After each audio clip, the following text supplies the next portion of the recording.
நல்ல நேரம் கெட்ட நேரம் ராகு காலம் எமகண்டம் நமக்கு தான் இருக்கு, அவங்களுக்கு கிடையாது. ஆன்மீகத்தோட ஒரு நிலைக்கு மேல நீங்க போயிட்டீங்கன்னா இதையுமே பார்க்க வேண்டாம்.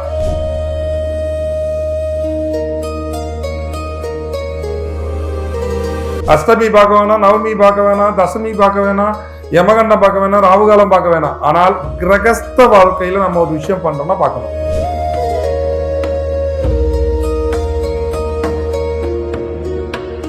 நாமெல்லாம் கிரகஸ்தர்கள், கிரகத்தின் பிடியில வாழ்ந்துகிட்டு இருக்கோம். கிரகத்தை நம்ம வெல்லலன்னும், கிரக சஞ்சாரத்தின்படிதான் நம்ம லைஃப் போயிட்டு இருக்கு. இதை வென்றவனுக்கு அது கிடையாது. நல்ல நேரம், ராகு காலம், யமகண்டம், அஷ்டமி எதுவுமே அவனை தாக்காது.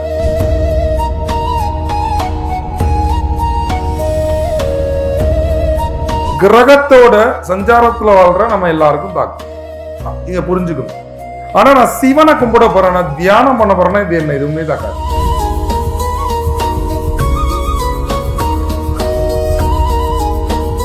தியானத்திற்கு ராகு காலம் கிடையாது, யமகண்டம் கிடையாது, அஷ்டமி கிடையாது, நவமி கிடையாது.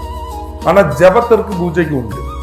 நான் ஒரு ஜபம் பண்ண போறேன், நான் ஒரு பூஜை புனஸ்காரம் பண்றேன்னா இதெல்லாம் பார்க்கணும்.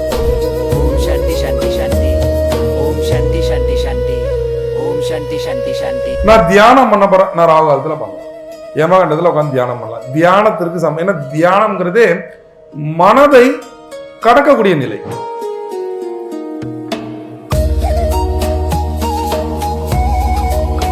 மனதை கடக்கக்கூடிய நிலையில நம்மளுக்கு அது பிரச்சனையே கிடையாது. நம்மளுக்கு அந்த ராகு காலம் எல்லாம் வேலையே செய்யாது. ஏன்? மனம் ஒடுக்க நிலைக்கு வரும் பொழுது கிரகங்கள் வேலை செய்யாது. உங்க மனம் இருக்கிற வரைக்கும் தான் கிரகத்துக்கு உங்கள்ட்ட வேலை. மனம் இல்லைன்னா உங்கள்ட்ட கிரகம் வேலையே செய்யாது.